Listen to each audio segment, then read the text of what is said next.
Hey, hey, hey, you know what time it is. Neil Ratner Rock Doc here with a story. All right, so September 21st, 1968, Jimi Hendrix released his version of the Bob Dylan song, All Along The Watchtower. And today, I thought I'd tell you a little about the tune that you might not know. But as usual, a little background first. All right, so Dylan wrote this song as well as all the other songs on the album John Wesley Harding up here in Woodstock during the 18 months that he took to recuperate from his motorcycle accident that he had up here in 1966. Then in 67, he went back to Nashville to record the tune using the same musicians who had played on Blonde on Blonde. Now, the song was released as a single, but failed to chart. Now, Hendrix was a huge Dylan fan and had actually gotten a tape of the album before it was released from publicist Michael Goldstein, who worked for Albert Grossman, Dylan's manager. Now, Hendrix happened to be in the studio recording what would become the album Electric Ladyland, and he was particularly taken by the tune All Along the Watchtower, and he decided to cover it for his new album. The sessions for Electric Ladyland were crazy, man. And especially this one, because Jimmy liked the party atmosphere when he recorded. And so he invited friends and guests, and everybody came to the studio. The control room was ridiculous, totally crowded and chaotic. But that's the way Jimmy liked it, man. Others didn't like it so much. During the recording of the album, Jimmy's manager, Chaz Chandler, got so fed up with that atmosphere that he actually quit. All right, be that as it may.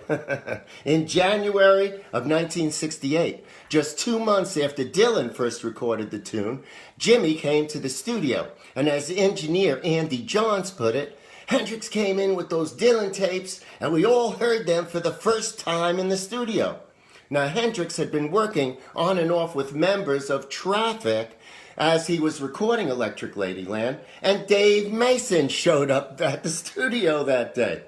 So Dave picked up a 12-string. Hendrix shouted chord changes to Dave, and they went through many, many takes. So many takes, and things were so crazy that like halfway through the session, bass player Noel Redding just put down his bass and walked out. He had had enough.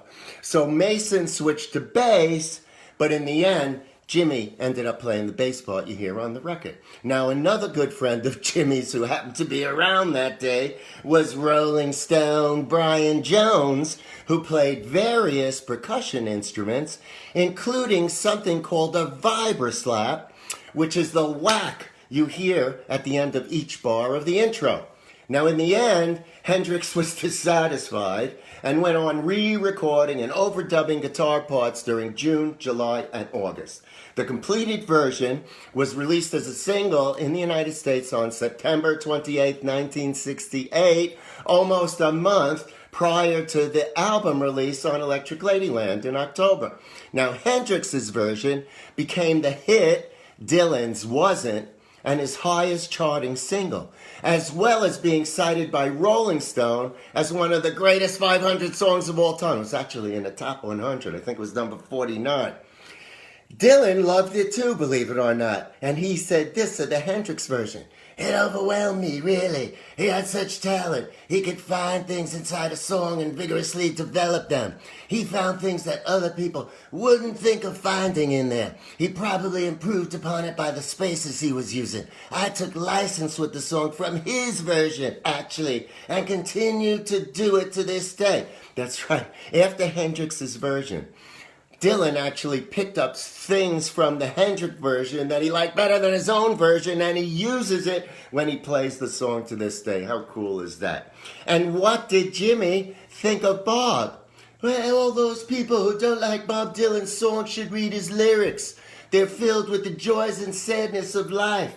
I am as Dylan. None of us can sing normally. Sometimes I play Dylan songs and they are so much like me that it seems to me that I wrote them. I have the feeling that Watchtower is a song I could have come up with, but I'm sure I would never have finished it. Thinking about Dylan, I often consider that I'd never be able to write the words he manages to come up with, but I'd like him to help me because I have loads of songs I can't finish. I wonder, oh yeah, that was the quote, and I wonder what that would have been like. Can you imagine if Jimi Hendrix and Bob Dylan collaborated on whatever? It really would have been amazing. All right, All Along the Watchtower. That's my story for today. All right, now I have very exciting news. This week, probably Wednesday, but I'll let you know on Facebook. This week, my first podcast will air. The Rock Doc podcast titled Music in Medicine. And my first guest, you all know because you've seen my videos and I've introduced you to him many times, Mario the Big M Medious. And he'll be telling you stories, some of which you might have heard, but many of them you never heard, including the background about Mario, how he got to be where he was, how he grew up, why the groups liked him.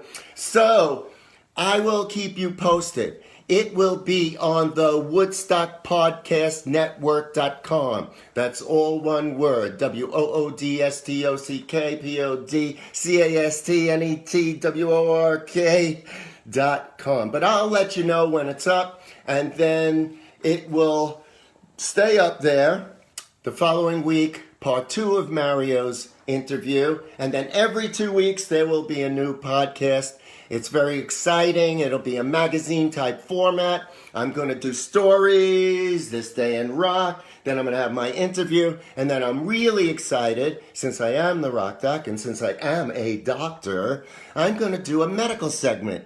That's how Rock Doc started. I wanted to be the doctor for MTV. If you read my book, you know the story, and if you haven't, you can still get my book on my website, neilratnerrockdoc.com, or on Amazon, or whatever. But at any rate, I'm going to do a medical segment, and it'll be topical stories with a special interest of how they relate to musicians in the music industry. All right. A touch of summer out there today. I don't know. It came back for a day or two. Beautiful day. Don't know how it is where you are, but have a wonderful rest of the weekend. Stay tuned so that you can join me on my first podcast. And that's it for now. As always, keep on rocking. Rock Doc out for now.